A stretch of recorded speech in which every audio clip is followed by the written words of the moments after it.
तुझे में से की प्रेज द लॉर्ड। आइए आज की डिवोशन के लिए प्रार्थना करते हैं और एक संदेश परमेश्वर हमारे लिए लेकर आए। पिता परमेश्वर, हम धन्यवाद देते हैं अद्भुत और पराक्रमी परमेश्वर प्रभु यीशु मसीह के नाम से तेरी दया के सिंहासन के पास आते हैं। धन्यवाद आपकी अनुग्रह, आपकी दया और करुणा के लिए। धन्यवाद आपकी प्रेम और क्षमा के लिए।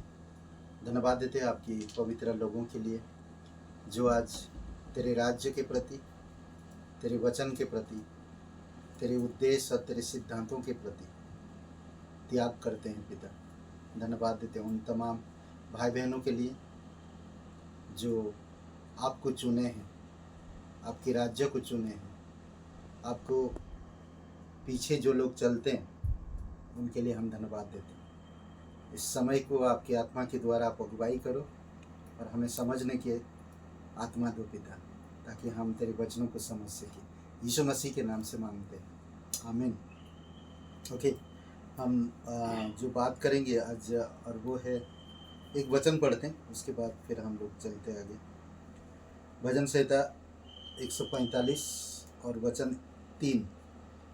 यहोवा महान और अति स्तुति के योग्य है और उसकी बढ़ाई अगम है।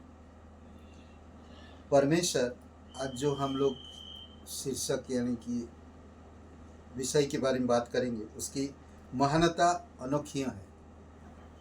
उसके जैसा परमेश्वर कोई नहीं है। वो अद्भुत है और उसकी उसकी स्तुति सबसे बड़ा है। वो सब कुछ संभालता है, वो सब कुछ देखता है, सब कुछ जानता है, सर्वोपरि, सर्वज्ञानी और सर्व सामर्थ्य है। ये परमेश्वर एक इंसान की तरह दिल और मन भी रखता है। देखते हैं कुछ बातें आज। इसमें कहता है कि यहोवा महान और अति स्तुति के योग्य है और उसकी बढ़ाई अगम है। सोचिए थोड़ी समय के लिए उसकी दया के विषय में। उसकी दया क्या करता है? उसकी दया अमर है। उसकी दया आपको नया बनाता है। विलाप गीत में, पहला कुरिन्थियों में, पत्रियों में आप पढ़ेंगे उसकी दया कितनी महान है और वो अनंत भी है, अमर है हमेशा के लिए। दया आज क्या करता है? उसकी दया दोषी के लिए विशाल है।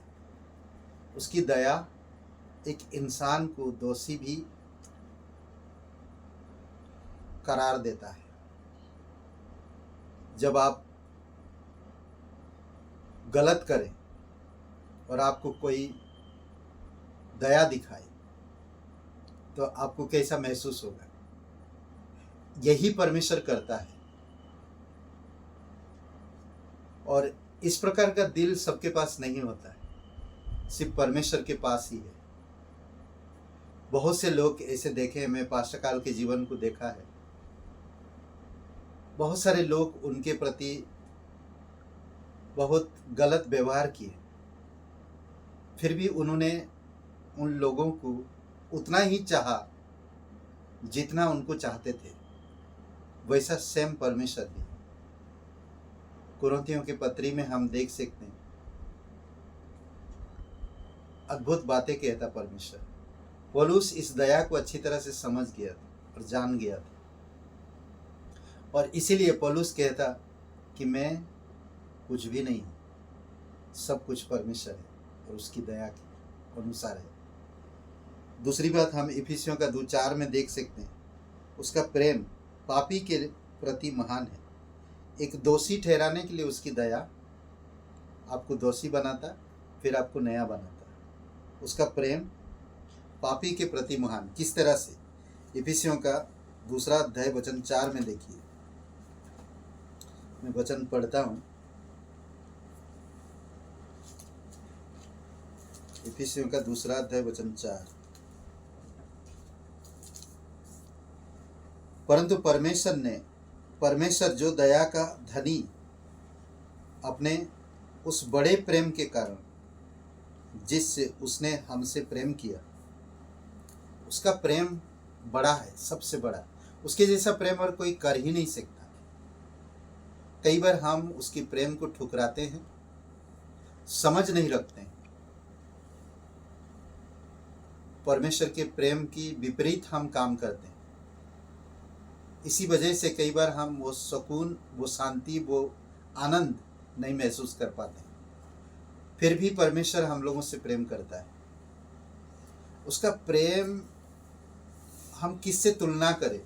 इस संसार कितना बड़ा है, शायद हम पूरे संसार को घुमा नहीं, उससे भी बड़ा है। उसके प्रेम का कोई माप नहीं है और ना कोई अंदाजा लगा सकते हैं। हमारी दिमाग में भी नहीं आएगा उसका प्रेम इतना है। सबसे बड़ा, सबसे महान प्रेम एक पापी के लिए। हर एक पापी से वो प्यार करता है। बाइबल में आप देखेंगे हर एक गुनहगारों से वो प्यार करता है, हर एक अधर्मी से वो प्यार करता है, हर एक कमजोर से वो प्यार करता है। ऐसा वो परमेश्वर, इसीलिए उसका प्रेम पापी के लिए महान है। और हम फिर से आते विलाप गीत में 3 अध्याय वचन 23 में, आपूर्ति करने में उसकी विश्वासयोग्यता महान है, यानी कि उसकी सच्चाई। विलाप गीत अगर आप पढ़े नहीं कभी तो पढ़ सकते हैं, बहुत खूबसूरत गीत है विलाप गीत, बहुत अच्छा एक किताब है। यिर्मयाह के बाद आता है, यिर्मयाह की किताब के बाद एहज़िकेल के पहले 3:23 पढ़ते हैं। प्रति भोर वह नई होती रहती है, तेरी सच्चाई महान है। ये सच्चाई जो शब्द है, यही है परमेश्वर का विश्वास योग्य। परमेश्वर कभी झूठ नहीं बोलता। वो मनुष्य नहीं है कि वो झूठ बोले। परमेश्वर कभी किसी को धोखा नहीं देता। परमेश्वर कभी किसी के प्रति विश्वासघात नहीं करता। परमेश्वर हमेशा विश्वास योग्य है। ये बात आपको मुझे समझना होगा।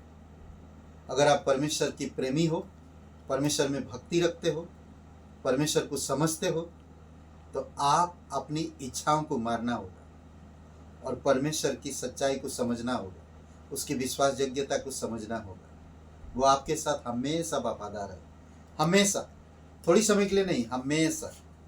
और एक वचन पढ़ते, भजन संहिता 21 और वचन 5। इसमें उद्धार में उसकी महिमा महान है। उद्धार में हर किसी को उद्धार करने के लिए वो क्षमता रखता है, कैसे भी हालात में इंसान क्यों ना हो। भजन संहिता 21 और वचन हम लोग देख सकते 5 21 का 5। तेरे उद्धार के कारण उसकी महिमा अधिक है, तो उसको वैभव और ऐश्वर्य से आभूषित कर देता है।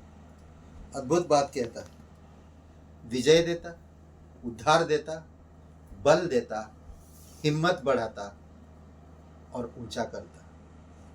ये परमेश्वर का काम है। हम कितने भी गिरे हुए इंसान क्यों ना हो, कितने भी, परमेश्वर उद्धार देने के लिए सक्षम है। इसके लिए वो उसकी उद्धार महान है।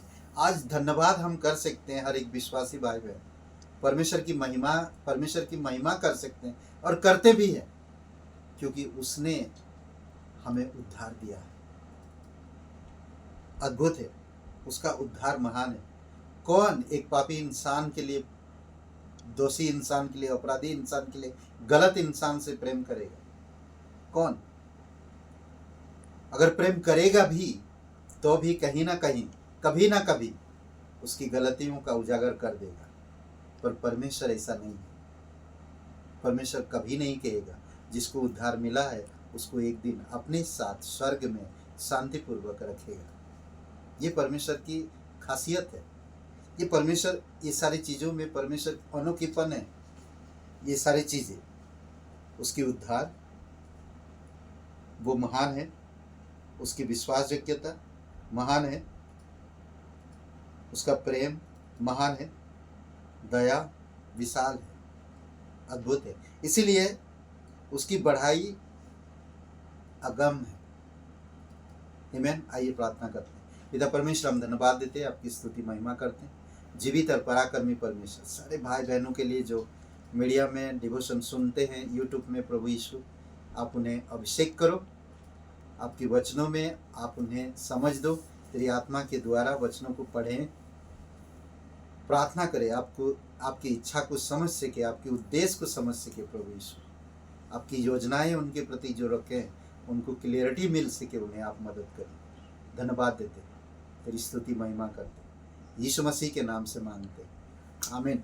ब्रदर एंड सिस्टर, सबको जय मसीह की, प्रेज द लॉर्ड। शुभ दिन आपका, बहुत बहुत धन्यवाद। लाइक करिए, कमेंट करिए, शेयर करिए। धन्यवाद।